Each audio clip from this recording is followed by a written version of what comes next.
Hello friends, अगर आपने अभी तक मेरे यूट्यूब चैनल को सब्सक्राइब नहीं किया है तो प्लीज़ मेरे यूट्यूब चैनल को सब्सक्राइब ज़रूर कर लें। दोस्तों, यह है एमएससी सेकंड सेम का जो है सेकंड पेपर का टॉपिक है, पॉपुलेशन एंड देयर कैरेक्टर। तो दोस्तों, यहाँ पे सिनॉप्सिस आप देख सकते हैं। इंट्रोडक्शन है, डेफिनेशन है, पॉपुलेशन कॉन्सेप्ट है, और चौथा नंबर जो है पॉपुलेशन कैरेक्टरिस्टिक्स है, एंड पाँचवा जो है रेफरेंस बुक है। तो हम यहाँ पे इंट्रोडक्शन की हम बात करें यहाँ पे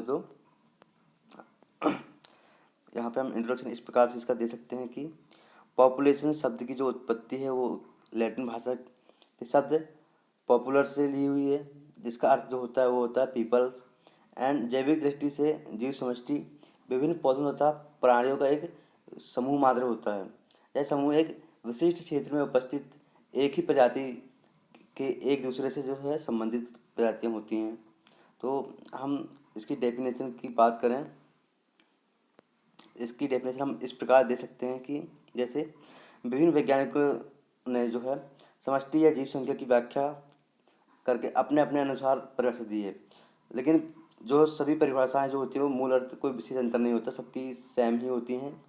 तो हम रूट की परिभाषा की बात करते हैं, तो रूट ने 1967 में परिभाषित करते हुए कहा कि किसी जंतु प्रजाति की कार्यात्मक इकाई के सदस्यों के उस समूह को वातावरण से सीधे अनुक्रियाएं करते हुए स्थान विशेष के प्राकृतिक स्रोतों का समान रूप से शोषण करते हों समष्टि कहलाते हैं। दोस्तों, आप देख सकते हैं कि उन्होंने बताया कि इस प्रकार किसी भी जंतु प्रजाति कार्यात्मक इकाई के सदस्यों के उस समूह को वातावरण से सीधे अनुक्रियाएं करते हुए स्थान विशेष के प्राकृतिक स्रोतों का समान रूप से शोषण करते हों उन्हें हम पॉपुलेशंस कहते हैं। हम यहाँ पे पॉपुलेशन कॉन्सेप्ट की हम बात करें तो यहाँ पे देख सकते हैं कि जीव जाति किसी एक निश्चित क्षेत्र जैसे कि एक राष्ट्र, प्रदेश, नगर एवं गांव और पृथ्वी पर निवास करने लगती हैं, जिससे वहाँ एक जनसंख्या का निर्माण हो जाता है। किसी एक निश्चित क्षेत्र में निवास करने वाले मानव की जनसंख्या उस क्षेत्र की कुल जनसंख्या कहलाती है। जनसंख्या को किसी स्थान अथवा पारिस्थितिक तंत्र या एक ही प्रकार के वातावरण के रूप में भी समझा जा सकता है। जैसे कि स्थानीय जनसंख्या जो होती हैं, स्थानीय जनसंख्या, राष्ट्रीय जनसंख्या, वैश्विक जनसंख्या, एक लघु आवासीय भूखंड आदि के रूप में हम इनको समझ सकते हैं। किसी भी जनसंख्या की जानकारी से अनेक लाभ मिलते हैं। किसी निश्चित स्थान पर एक निश्चित समय में मनुष्यों की संख्या कहलाती है। एक समय या स्थान की जनसंख्या की तुलना दूसरे समय अथवा स्थान से करने पर उतने समय एवं स्थान की जनसंख्या में हुए परिवर्तन का ज्ञान हो जाता है, और इसी परिवर्तन के ज्ञान से अनेक अन्य रहस्यों का भी अनुमान हो जाता है। किसी भी जीव समूह की जनसंख्या की विशेषता जनसंख्या घनत्व, जन्म एवं मृत्यु दर पर होती है। यहाँ पे हम चौथा जो चैप्टर हम उसकी बात करें, टॉपिक जो है चौथा जो टॉपिक है उसकी बात करें तो वो है पॉपुलेशन कैरेक्टरिस्टिक्स। तो हम उसकी बात करें तो देख सकते हैं कि संक्षेप में जनसंख्या के निम्नलिखित लक्षण निम्नलिखित। पहला है पॉपुलेशन डेंसिटी। तो यहाँ पे हम बात करें तो एक निश्चित समय में प्रति इकाई क्षेत्रफल अथवा आयतन में रहने वाले जीवों की संख्या जनसंख्या घनत्व कहलाती है। तो जनसंख्या घनत्व क्या होता है कि एक निश्चित समय में किसी प्रति इकाई क्षेत्र अथवा आयतन में रहने वाले जीवों की संख्या जनसंख्या घनत्व कहलाती है। जैसे हम उदाहरण की बात करें यहाँ पे तो एक वर्ग मील क्षेत्र में गिलहरियों की संख्या 100 वर्ग फीट क्षेत्र के तालाब में मेंढकों की संख्या प्रति एकड़ क्षेत्र में वृक्षों की संख्या, इस टाइप से हम उदाहरण ले सकते हैं। तो यहाँ पे हम टाइप्स ऑफ पॉपुलेशन डेंसिटीज़ की हम यहाँ पे बात करें, टाइप्स ऑफ पॉपुलेशन डेंसिटीज़ की बात करें तो समष्टि या ये दो प्रकार की होती हैं जो ये दो प्रकार की होती हैं, crude density and ecological density. तो यहाँ पे हम बात करें कॉर्ड डेंसिटी की, तो इसके अंतर्गत संपूर्ण क्षेत्र में जीवों की संख्या या जैविक पिंड की संख्या प्रति इकाई होती है। तो इसमें जो है संपूर्ण क्षेत्र में जीवों की संख्या जो होती है वो प्रति इकाई होती है। हम यहाँ पे उदाहरण के तौर पे हम यहाँ पे बात करें, उदाहरण के तौर पर बात करें हम तो देख सकते हैं कि जैसे कि मान लो यहाँ पे 5 लाख हिरण है और 40,000 वर्ग मील में या 2,800 पोट्स का प्रति वर्ग में होना, इनमें परिणाम जीवों की संख्या प्रति वर्ग मील, प्रति एकड़ या प्रति वर्ग मीटर आदि दर्शाते हैं। इसे आवाज़ घनत्व भी कहा जाता है। तो दूसरा हम टॉपिक की हम बात करें यहाँ पे तो इकोलॉजिकल डेंसिटी। तो इसके अंतर्गत दोस्तों जो है जंतुओं की संख्या या जैविक पिंड प्रति इकाई रहने के क्षेत्र की होती है। दूसरे शब्दों में हम ये कहते हैं कि दूसरे शब्दों में प्रत्येक जीव वही जगह घिरता है जिससे उसकी ज़रूरतें पूरी हो सकती हैं, जिससे चप्पा वितरण हो सके। जैसे कि 500 हिरण 1 वर्ग मील में रह रहे हों और उनके लिए आधा वर्ग मील का क्षेत्र और उनके लिए आधा वर्ग मील का क्षेत्र पर्याप्त हो, तो उस क्षेत्र का पारिस्थितिकी घनत्व जो है वो 1,000 हिरण प्रति वर्ग मील होगा। हम दूसरे की बात करें तो बर्थ रेट नेचुरलिटी।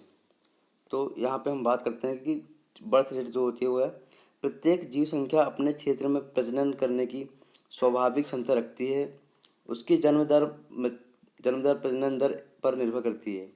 इसी प्रकार किसी समष्टि की जन्म दर इकाई अवधि काल में किसी समष्टि द्वारा उत्पन्न नए जीवों की औसत संख्या को जन्म दर कहते हैं। इस प्रकार उपयुक्त परिस्थितियों में जो प्रजनन की अधिकतम दर है वह जन्म दर विभव कहलाती है, वो जन्म दर विभव कहलाती है। यहाँ पे हम इसके फार्मूला की हम बात करें तो इसका फार्मूला को हम इस प्रकार लिख सकते हैं कि जन्म दर बराबर नए उत्पन्न जीवों की संख्या बटे समय। एंड तीसरा जो है वो है यहाँ पे आप देख सकते हैं डेथ रेट। तो इसका हम इस पर समझ सकते हैं कि यदि इकाई अवधि काल में समष्टि में मरने वाले जीवों की संख्या को मृत्यु दर कहते हैं। मतलब ये है कि इकाई अवधि काल में मतलब एक ही अवधि काल में समष्टि में मरने वाले जीवों की संख्या को मृत्यु दर कहते हैं। यह समष्टि में जीव संख्या वृद्धि को विपरीत दिशा में प्रभावित करती है। भिन्न भिन्न जातियों में मृत्यु दर भिन्न भिन्न होती है।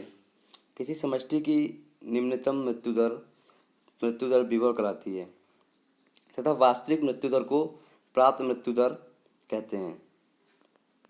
किसी भी जो समष्टि की मृत्यु दर सदैव स्थिर रहती है, जो समष्टि की जो मृत्यु दर है वो सदैव स्थिर रहती है, परंतु वास्तविक मृत्यु दर में पारिस्थितिक कारणों एवं घनत्व के आधार पर नियंत्रण भिन्नता आती रहती है।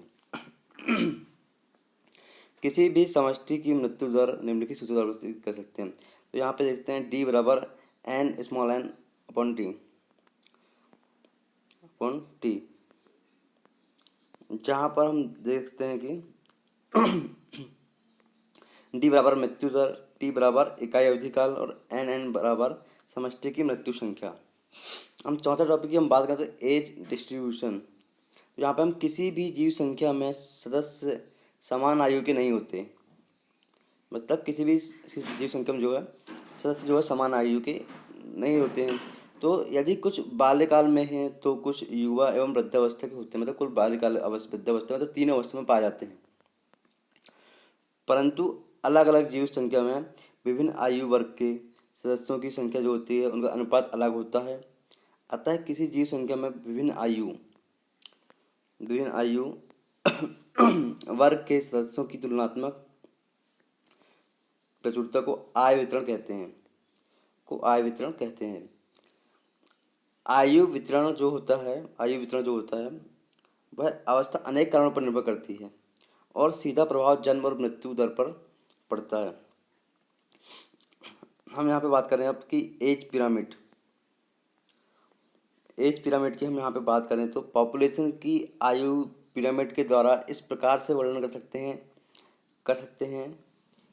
आयु जो है पिरामिड में विभिन्न आयु समूह के सदस्यों को क्रमिक क्षैतिज बार के रूप में निरूपित किया जाता है। तेजी से प्रसारित हो रही जीव समष्टि में जन्म दर अधिक होती है तथा जीव की संख्या में वृद्धि चरघातांकी रूप से होती है। जहाँ पे हम जैसे कि ले सकते हैं कि फॉर एग्जांपल बैक्टीरिया, यीस्ट तथा ड्रैगन फ्लाई, यहाँ पे हम एग्जांपल के तौर पे ले सकते हैं। छठवां जो टॉपिक है दोस्तों वो है बायोटिक पोटेंशियल। तो यहाँ पे हम बात करें कि माल्थस ने जो है साइंटिस्ट थे, माल्थस ने जनसंख्या और उनके जीवन निर्वाह के साधनों के संदर्भ में लिखा था कि आज जीव विज्ञान के क्षेत्र में इन्हीं विचारधाराओं को विवेचन करने के लिए हम एक पृथक शब्दावली का प्रयोग करते हैं। मतलब कि माल्थस ने एक ऐसे साधनों का निर्माण किया था जिनके बारे में बता देते हैं कि किसी भी विशिष्ट जीव की संभावित जनन दर में उसका जैव विभव कहते हैं। किसी भी जंतु या पौधे में यह विभव पूरी तरह कभी कभी सिद्ध होता है और कभी कभी नहीं होता, क्योंकि इसमें जो है परजीवियों, परभक्षियों तथा दुर्घटनाओं और आहार के न मिलने की अड़चन आ जाती है। मृत्यु के इन तमाम कारणों का पर्यावरण संबंधी प्रतिरोध की अवधारणा के अंतर्गत दिया जाता है। यहाँ पे हम सातवां टॉपिक की हम बात करें तो यहाँ पे बायोटिक फैक्टर इंट्रैक्शंस। तो यहाँ पे विभिन्न प्रकार की जीव समष्टियों में आपसी अंतःक्रियाएं निरंतर चलती रहती हैं। इन अंतःक्रियाओं के जीव समष्टि की वृद्धि प्रभावित होती है। कुछ अंतःक्रियाओं के कारण हम जीव संख्या में वृद्धि होती है, कुछ के कारण कमी भी होती है और कुछ के कारण प्रभाव नहीं होता। कुछ के कारण कमियां होती हैं, कमियां नहीं भी होती हैं और प्रभाव नहीं भी होता है। यहाँ पे हम आठवां टॉपिक की हम बात करें तो यहाँ पे देख सकते हैं आप पॉपुलेशन, डिस्पर्सन और डिस्ट्रीब्यूशन। तो हम यहाँ पे देख सकते हैं कि किसी भी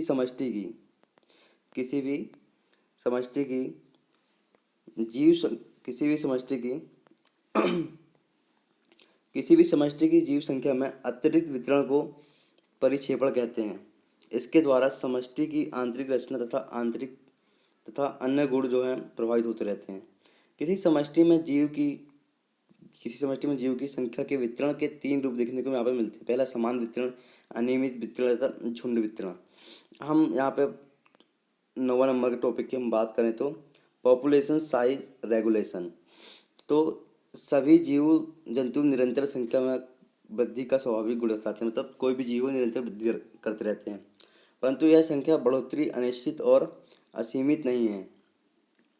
तो प्रत्येक जीव संख्या संवहन क्षमता तक ही बढ़ोतरी कर सकती है। मतलब कोई भी जीव हो एक लिमिट तक ही बढ़ोतरी कर सकती है।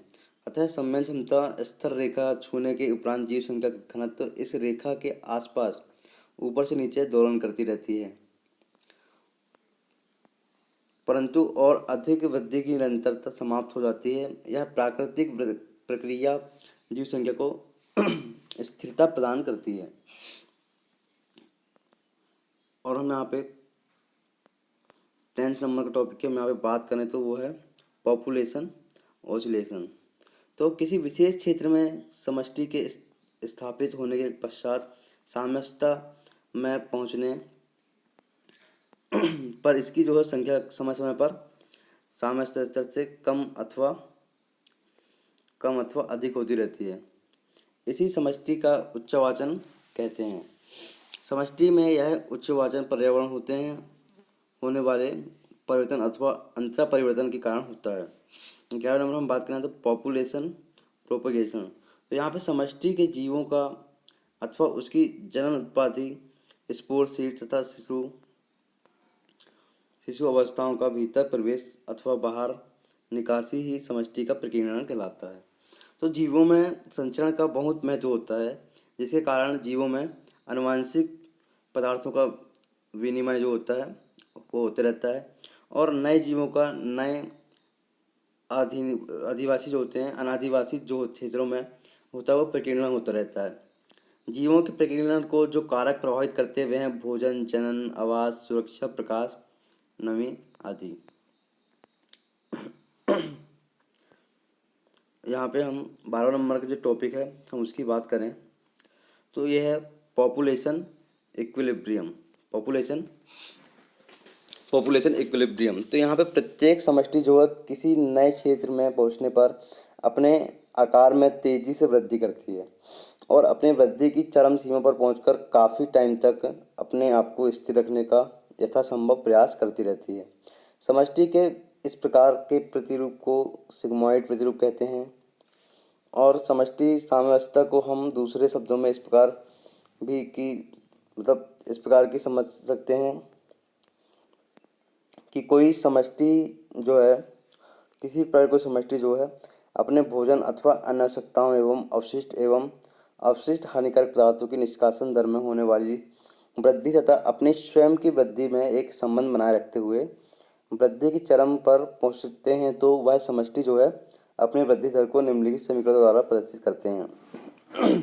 तो यहाँ पर कहने का मतलब यह है कि कोई भी अवशिष्ट हानिकारक पदार्थ जो होता है उसका निष्कासन होने वाली जो दर होती है वह वृद्धि तथा अपने स्वयं की वृद्धि के संबंध को बनाए रखते हैं। तो यहाँ पे हम फॉर्मूला की हम बात करें तो फॉर्मूला है कि ए बराबर एम। तो यहाँ पे ए बराबर जो होता है संवर्धन विभव जन्म दर, एम बराबर डेथ रेट है। जब हम जन्म दर एवं मृत्यु दर समान होती है तब समष्टि की समवस्था बनी रहती है। तो यहाँ पे हम रेफरेंस बुक की हम बात करें दोस्तों, तो यहाँ पे हम इस बुक से लिया गया है कि population ecology and environmental physiology book जो है उनकी जो बुक है वो है doctor JQ Shammi and Rehana Khan की ये बुक है, इसे पूरा लिया गया है। दोस्तों अगर अभी तक आपने मेरे यूट्यूब चैनल सब्सक्राइब नहीं किया तो प्लीज़ सब्सक्राइब जरूर करें और अपने दोस्तों को ज़रूर यहाँ पे आप शेयर करें। थैंक यू, धन्यवाद।